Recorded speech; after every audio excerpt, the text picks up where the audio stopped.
अस्सलामुअलैकुम, कैसे हैं सब दोस्त? ठीक ठाक हैं, उम्मीद आप खैर खैरियत से होंगे। मैं हूं पिप्स मेकर्स और हम लोग सीख रहे हैं फॉरेक्स की बेसिक्स। और इससे पिछले लेक्चर्स के अंदर हम लोगों ने सीखा था ट्रेंड के बारे में और ट्रेंड को ट्रेड कैसे किया जाता है उसके बारे में। तो बेसिकली हम लोग कोई भी ट्रेड लेने से पहले हमेशा एविडेंस ढूंढते हैं कि हमारे पास कोई सबूत तो हो कि हम लोग यहाँ से बाय करें या सेल करें। यानी कि जब तक हमें स्ट्रॉन्ग एविडेंस ना मिले हम लोग तब तक बाय या सेल नहीं करते। जैसा कि मैंने पिछली वीडियो के अंदर आप लोगों को बाय ट्रेंड को ट्रेड करने के लिए ट्रेंड लाइन लगाना बताया था कि हमारे पास ट्रेंड लाइन हो कि मार्केट से इस ट्रेंड लाइन को रिस्पेक्ट देती हुई उठ रही है, तो हमारे पास एक एविडेंस है कि मार्केट सपोर्ट के पास आई हुई है ट्रेंड के, तो हम लोग यहाँ से बाय करेंगे। हमारे पास एविडेंस के तौर के ऊपर ये ट्रेंड लाइन है। तो बेसिकली हम लोग मार्केट के अंदर जब तक हमें स्ट्रॉन्ग एविडेंसेस ना मिलें बाय या सेलिंग नहीं करते। और आप लोगों की याद होगा कि शुरू की वीडियोस के अंदर मैंने आप लोगों को बताया था कि ये जो चार्ट है, चार्ट को हम लोगों ने स्टडी करना सीखना है, क्योंकि चार्ट बनता है कैंडल्स के मजमूए से। यानी कि बहुत सारी कैंडल्स जब जमा होती हैं तो चार्ट बनता है, और कैंडल्स बनती हैं प्राइस के मूव होने से। तो इसका मतलब है कि जो चीज़ प्राइस के मूव होने से बन रही है तो वो हम लोगों को नेक्स्ट प्राइस ने क्या मूव होने इसके अंदर हेल्प आउट कर सकती है। और कैंडल, ये भी आपको बताया था कि हर कैंडल बताती है कि नेक्स्ट कौन सी कैंडल बनेगी, यानी कि चार्ट हमसे खुद बातें करता है। तो आज हम लोगों ने डिस्कस करना है इसी टॉपिक के ऊपर, यानी कि कैंडल स्टिक्स के ऊपर, कि कौन कौन सी कैंडल्स हमें क्या क्या कहती हैं। तो सबसे पहले हम लोग कैंडल को जानते हैं कि कैंडल कैसे बनती है, और उसके बाद हम लोग उसे चार्ट के ऊपर देखेंगे, और उसके बाद फिर हम लोग कैंडल्स की एग्जाम को स्टडी करना शुरू करेंगे। तो सबसे पहले मैं आप लोगों को कैंडल बताता हूँ कि कैंडल कैसे बनती है। हाँ जी, तो हमारे सामने आ गई हैं दो तरह की कैंडल्स। एक है ग्रीन कलर की यानी कि बाय कैंडल, और एक है रेड कलर की यानी कि सेल की कैंडल। अब ये तो हमें पता है कि प्राइस के मूव होने से कैंडल बन रही है, लेकिन कौन सी कैंडल कहाँ से स्टार्ट होती है और कहाँ तक जाती है, उसके ऊपर वाले लेवल्स को या नीचे वाले लेवल्स को क्या कहते हैं, और जहाँ पर वो क्लोज़ होती है उस एरिया को क्या कहते हैं। तो सबसे पहले हम लोग इस चीज़ को समझते हैं कि जो बुलिश कैंडल होती है यानी कि बाय की कैंडल, वो हमेशा मार्केट जब ऊपर की तरफ जा रही होती है तो वो नीचे से बनना स्टार्ट होती है, क्योंकि मार्केट यहाँ से ऊपर की तरफ जा रही है। तो जो भी अगली अगली कैंडल्स बनेंगी वो यहाँ से बनना स्टार्ट होंगी, यानी कि नीचे वाली साइड से, और ऊपर की तरफ उनका जाकर इख्तिताम होगा। तो ये जो बाय कैंडल है ये यहाँ से ओपन हुई, इस जगह से नीचे से बनती हुई आ रही थी कैंडल्स। यहाँ से ये वाली कैंडल ओपन हुई जिसको भी हम डिस्कस कर रहे हैं, और यहाँ से ओपन होने के बाद ये थोड़ा सा नीचे आई। अब नीचे जब ये आई, अगर ये नीचे आकर क्लोज़ हो जाती, यानी कि यहाँ नीचे ये क्लोज़ हो जाती, तो ये फिर तो बेसिकली रेड कैंडल बन जाती, क्योंकि ऊपर से बनकर ये नीचे की तरफ आ गई है, तो ये बनती रेड कैंडल। लेकिन ये नीचे आने के बाद अगेन ऊपर चलेगी, तो नीचे ये जो इसने ये वाला एरिया छोड़ा है अपना, जो बारीक सी लाइन आप लोगों को नज़र आ रही है, इसे हम लोग कहते हैं विक, कैंडल की विक या लोअर शेडो। और उसके बाद कैंडल यहाँ से ऊपर जाना स्टार्ट हुई और ऊपर चलेगी यहाँ अपने हाई तक। हाई के बाद अगेन थोड़ा सा नीचे आई, और जब ये कैंडल क्लोज़ हुई, यानी कि हावर 1 की कैंडल लगा लें या M15 की या डे 1 की, किसी भी कैंडल स्टिक को आप अपने जहन के अंदर फ़िलहाल रखें और इस चीज़ को सोचें कि कैंडल यहाँ से बनना स्टार्ट हुई। जैसे ही बनना स्टार्ट हुई पहले ये नीचे आई, लेकिन नीचे आने के बाद ये क्लोज़ नहीं हुई बल्कि इसने ऊपर जाना स्टार्ट कर दिया, क्योंकि बाय का ट्रेंड चल रहा है और कैंडल्स ऊपर की तरफ जा रही हैं। ऊपर जाना स्टार्ट हुई और ऊपर ये चली गई काफ़ी ऊपर तक, लेकिन ऊपर से फिर सेलर्स ने कोई सेलिंग लगाना स्टार्ट की तो कैंडल वापस नीचे आ गई, और जब क्लोज़ हुई तो यहाँ पर ये आकर क्लोज़ हो गई। तो अब नीचे भी इसने विक छोड़ी हुई है यानी कि लोअर शेडो, और ऊपर भी इसने विक छोड़ी हुई है यानी कि अपर शेडो। इस कैंडल का लो ये था, हाई ये था, लेकिन जो सेंटर में ये ग्रीन कलर की हमें नज़र आ रही है ये इसकी जेन्युइन बॉडी है। तो उम्मीद आप समझ गए होंगे। इसी तरह जो रेड कैंडल है वो मार्केट जब नीचे की तरफ आ रही होती है तो वो ऊपर से बनना स्टार्ट होती है, क्योंकि उसने नीचे की तरफ आना होता है।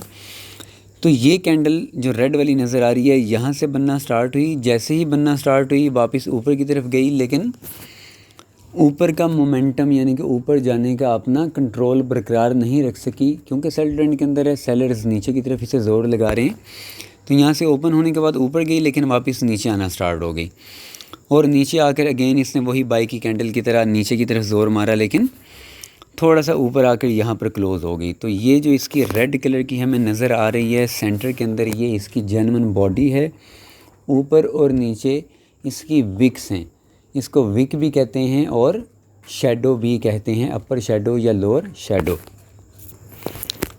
अब कैंडल स्टिक को हम लोगों ने समझ लिया, इसमें दो चीज़ें हमारे काम की हैं। जेन्युइन बॉडी, ये भी हमें इंडिकेट करती है प्राइस को मूव होने के हवाले से, और जो अपर शेडोज़ यानी कि विक या लोअर शेडोज़ यानी कि विक भी हमें इंडिकेट करती हैं कि मार्केट में नेक्स्ट क्या मूव करना है। तो कैंडल स्टिक के बारे में मैंने आप लोगों को बता दिया है। आज की इसी वीडियो के अंदर हम लोग कुछ कैंडल की किस्मों में से कोई एक आधी किस्म भी डिस्कस कर लेते हैं, या वो डिस्कस करने से पहले मैं आप लोगों को रियल चार्ट के ऊपर लेकर जाता हूं, और ये जो चीज़ें मैंने आप लोगों को समझाई हैं एक दफ़ा रियल चार्ट के ऊपर भी समझा देता हूं, ताकि चीज़ ज़्यादा आप लोगों के लिए समझना आसान हो जाए। तो चलते हैं जनाब चार्ट के ऊपर। तो जनाब हम लोग आ गए हैं चार्ट के ऊपर। अब आप लोगों को वही चीज़ें सारी नज़र आ रही होंगी, यानी कि नीचे विकें या ऊपर विक, और सेंटर में बॉडीज़ भी नज़र आ रही होंगी। हम किसी भी एक कैंडल को डिस्कस करते हैं, जो कि आप यहाँ से समझ लें इस एरिया से कि ये वाली जो कैंडल थी रेड कलर की कैंडल थी, यानी कि मार्केट नीचे की तरफ आ रही थी। नीचे आने के बाद इसको मैं थोड़ा सा जूम करता हूँ। अब ये वाली हमारे पास रेड कैंडल है, रेड कैंडल नीचे की तरफ आ रही थी। ये जैसे ही जहाँ पर ख़त्म हुई एग्जैक्ट उसी लेवल से अगली कैंडल स्टार्ट हुई है। ये स्टार्ट होने के बाद थोड़ा सा नीचे आई, लेकिन नीचे नहीं जा सकी। अगर ये भी नीचे की तरफ जाती तो इस रेड कैंडल के बाद हमारी ये कैंडल भी रेड बनती। इसने यहाँ से नीचे जाने की बजाय उठना स्टार्ट कर दिया, और नीचे जो थोड़ी सी प्राइसेस ने नीचे की तरफ मूव की थी वहाँ इसने अपनी विक छोड़ दी, और उसके बाद ऊपर चली गई और क्लोज़ इसने किया यहाँ पर, और यहाँ से एग्जैक्ट इसी लेवल से अगली कैंडल स्टार्ट हो गई। इसने भी पहले नीचे आना स्टार्ट किया, लेकिन नीचे अपना आने का जो रेट्स थे या मोमेंटम था बरकरार नहीं रख सकी और ऊपर चली गई, और नीचे इसने विक छोड़ दी और ऊपर जाकर अपनी बॉडी क्लोज़ की। और इसके ऊपर भी देखें विक है, नीचे भी विक है, और हर कैंडल के ऊपर आपको इसी तरह की चीज़ें नज़र आएंगी मुख्तलिफ़ जगहों के ऊपर। ये जो हमें विक्स नज़र आ रही हैं, ये यहाँ विक्स नज़र आ रही हैं, तो ये हर कैंडल बेसिकली कुछ ना कुछ कहती है कि मैंने किस साइड के ऊपर नेक्स्ट मूव करना है, और इसी चीज़ को हम लोगों ने भी आगे समझना है। तो आज की इस वीडियो के अंदर कोई एक कैंडल को डिस्कस कर लेते हैं। तो जैसा कि मैंने आप लोगों को पहले बताया था कि हम लोग बाय ट्रेंड हो तो स्पोर्ट से बाय करते हैं। तो अब स्पोर्ट हमारे पास एविडेंस 1 है कि ये यहाँ पर एविडेंस है हमारे पास कि स्पोर्ट है, लेकिन स्पोर्ट ब्रेक तो नहीं हो जाएगा, क्योंकि ये भी क्वेश्चन ज़हन में आता है कि हमें कैसे पता चलेगा कि इस दफ़ा मार्केट स्पोर्ट को लगकर अगेन उठेगी। क्या पता मार्केट हम स्पोर्ट के पास आए बाय ले लें और मार्केट उसको ब्रेक करके नीचे चली जाए और अपना ट्रेंड चेंज कर ले, तो हमारी तो ट्रेड फिर लॉस के अंदर चली जाएगी। तो हम लोग दो एविडेंस को साथ लेकर चलते हैं। वैसे तो एविडेंसेस जितने हों उतने कम हैं, बहुत सारे इंडिकेटर्स हैं जिनको हम लोग अपनी ट्रेडिंग की एक्यूरेसी को बेहतर करने के लिए यूज़ करते हैं। वो जब इंडिकेटर्स का हमारा स्टार्ट होगा लेक्चर से इंशाल्लाह, उसके अंदर जो लीडिंग इंडिकेटर्स हैं वो भी डिस्कस मैं करूँगा। लेकिन फ़िलहाल क्योंकि हम लोग डिस्कस करें कैंडल्स को, तो कैंडल्स के ऊपर ही रहते हैं। तो जब सपोर्ट के पास आए तो हमारे पास पहला एविडेंस आ गया कि मार्केट सपोर्ट के ऊपर है, हम लोगों ने यहाँ से बाय करना है। हमें जितने एविडेंस मिले उतना ही अच्छा। सेकंड एविडेंस के तौर के ऊपर हम लोग कैंडल स्टिक्स को देखते हैं कि यहाँ पर कैंडल हमें क्या कह रही है। पहली चीज़ तो सपोर्ट तो कह रही है कि मार्केट सपोर्ट के पास है, यहाँ से बाय जाने का चांस है, लेकिन कैंडल को भी एज एविडेंस हम लोग देखते हैं कि अगर कैंडल भी कहे कि हाँ मैंने यहाँ से ऊपर जाना है, तो हमारे पास दो एविडेंस आ जाएंगे, हम लोग ज़्यादा कॉन्फिडेंट होकर अपनी बाय की ट्रेड ले लेंगे। तो बात हुई है सपोर्ट की, तो आज सपोर्ट के पास बनने वाली कैंडल्स को ही देख लेते हैं। तो सबसे पहले आज हम जिस कैंडल का जिक्र करेंगे वो है हैमर और इन्वर्टेड हैमर, यानी कि हथौड़ी। हथौड़ा आपने देखा होगा, आम इस्तेमाल में होने वाली चीज़ है। तो हथौड़े का आप लोगों ने देखा होगा कि हथौड़ी की ऊपर बॉडी बिल्कुल छोटी सी होती है, लेकिन उसके नीचे जहाँ से पकड़ के, यानी कि हत्थी कह लें या उसका हैंडल कह लें, जहाँ से पकड़ के इस्तेमाल करते हैं वो काफ़ी लंबा सा होता है। तो इसका नाम भी कैंडल का नाम भी उसी हथौड़ी के ऊपर ही रखा गया है, हैमर कैंडल। तो हैमर कैंडल की शक्ल देखते हैं और फिर उसके बारे में डिस्कस भी करते हैं।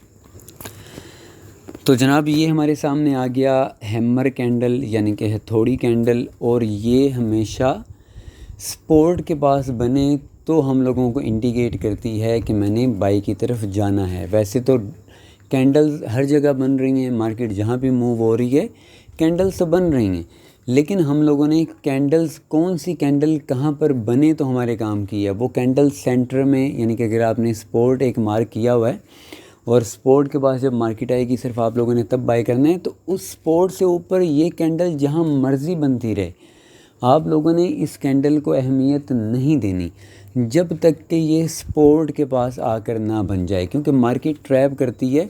वो इस तरह की कैंडल्स डिफरेंट जगहों के ऊपर बनाती जाती है, तो जब वो कहीं भी आगे पीछे ऊपर नीचे बनेंगी तो हमारे किसी काम की नहीं है। न्यू ट्रेडर्स हमेशा इस तरह की कैंडल्स को देख कर ही बाई करना स्टार्ट कर देते हैं कि ये कैंडल तो अब यहाँ बन गई है, तो ये तो हमने पढ़ा था जी रिजेक्शन कैंडल है, यानी कि ऊपर से अगर मार्केट नीचे गिरती हुई आ रही है, रेजिस्टेंस से गिरती हुई नीचे आ रही है सपोर्ट के पास, तो सपोर्ट के पास से आकर उसने अगेन रिजेक्ट होना है और ऊपर की तरफ जाना है ना रेजिस्टेंस की तरफ। सपोर्ट से बाई लेने का मकसद होता है कि मार्केट रेजिस्टेंस की तरफ जाएगी, तो इसका मतलब है कि वो सपोर्ट से रिजेक्ट होगी तो रेजिस्टेंस की तरफ जाएगी। तो इन कैंडल्स को हम लोग रिजेक्शन कैंडल्स कहते हैं कि ये मार्केट को रिजेक्ट करती हैं या रिजेक्शन का एविडेंस देती हैं।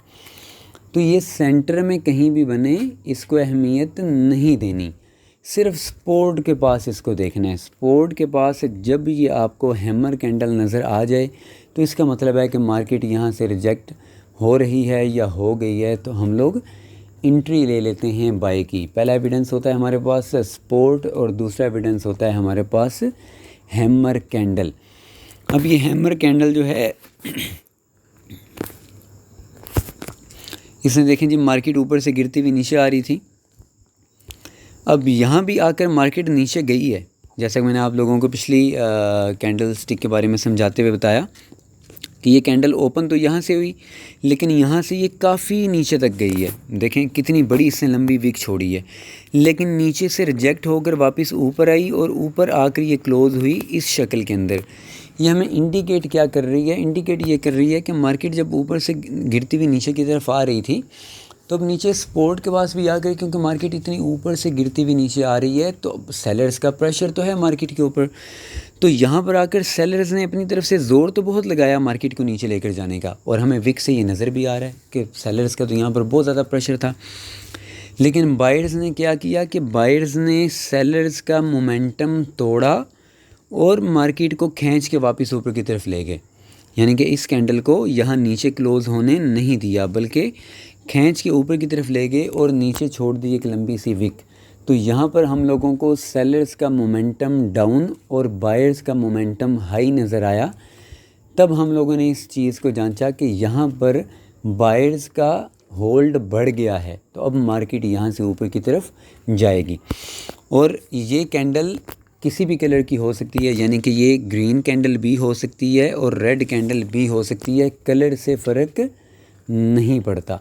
सिर्फ आप लोगों ने ये शेप अपने जहन में रखनी है कि हथौड़ी की शेप, नीचे लंबी सी विक और ऊपर छोटी सी बॉडी, यानी कि जो आपकी इसमें डिफरेंट वेरिएंट्स हैं उसके ऊपर भी डिस्कस कर लेते हैं इसी वीडियो के अंदर।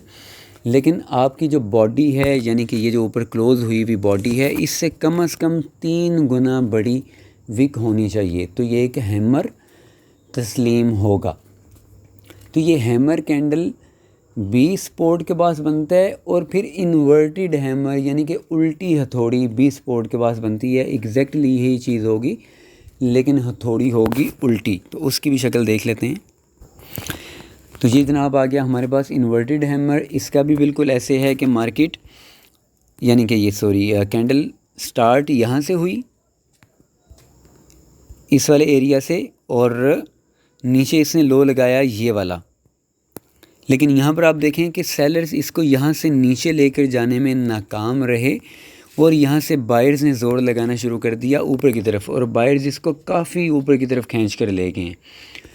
माना कि मार्केट अगेन नीचे आई और इसने क्लोजिंग यहाँ नीचे आकर दी, लेकिन उसके बावजूद ये जो विक है यही हमारे लिए एविडेंस के तौर के ऊपर काफ़ी है कि यहाँ पर बायर्स का मोमेंटम हाई है और बायर्स यहाँ से सेलर्स को मार्केट को नीचे लेकर जाने में यानी कि उनको कामयाब नहीं होने दिया, नीचे उनको जाने नहीं दिया और यहाँ से मार्केट को खींच के ऊपर की तरफ ले गए। और ये भी दोनों कलर्स की हो सकती हैं, रेड कलर की भी और ग्रीन कलर की भी, इससे फ़र्क नहीं पड़ता, सिर्फ शेप ये होनी चाहिए।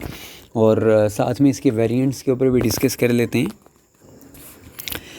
अब ये इसके वेरिएंट्स हैं, इसमें 19-20 का फ़र्क या 18-20 का फ़र्क भी हो सकता है। जो पहले मैंने आप लोगों को कैंडल दिखाई है उसमें आप लोगों को ये ऊपर वाली साइड के ऊपर शेडो नज़र नहीं आया होगा, तो ज़रूरी नहीं है कि ऊपर शेडो बिल्कुल ना हो तो ये हैमर कैंडल होगी। ऊपर छोटा मोटा शेडो बना हुआ हो तो भी फ़र्क नहीं पड़ता, लेकिन शेडो जो ऊपर वाला, यानी कि अगर हम लोग हैमर को देख रहे हैं तो ऊपर वाला जो शेडो है वो ज़्यादा लंबा नहीं होना चाहिए, बिल्कुल छोटा सा, यानी कि जितनी हमारी बॉडी का साइज़ है इस जितना या इससे आधा भी अगर अपर शेडो हो तो भी ये हैमर कैंडल तस्लीम होगी। सिर्फ जो नीचे वाली विक है ये इसकी अपनी बॉडी से कम 3 गुना बड़ी होनी चाहिए। और सेम इसी तरीके से अगर ये इन्वर्टेड हैमर भी होता तो हम इसी को उल्टा करके देख लें तो उसके भी अगर नीचे वाली साइड के ऊपर छोटी सी विक हो तो फ़र्क नहीं पड़ता। हाँ, अलबत्ता जो नीचे वाली विक है ये कम 3 गुना बड़ी होनी चाहिए। तो उम्मीद है कि आप इस कैंडल स्टिक को भी समझ गए होंगे कि कैंडल स्टिक कैसे बनती है, कैसे वर्क करती है। और उसके बाद ये जो मैंने रिजेक्शन कैंडल में से एक किस्म आपको बताई है, बल्कि 2 किस्में हैं, हैमर और इन्वर्टेड हैमर। साथ में नाम भी इस्तेमाल किया है थोड़ी का, क्योंकि इस तरह के जो आसान अल्फाज होते हैं वो जहन में बैठ जाते हैं। तो जैसे ही आप थोड़ी देखेंगे तो आप लोगों को इन्वर्टेड हैमर या हैमर कैंडल याद आ जाया करेगी। तो इसको अपने जहन में रखिएगा, ये रिजेक्शन कैंडल।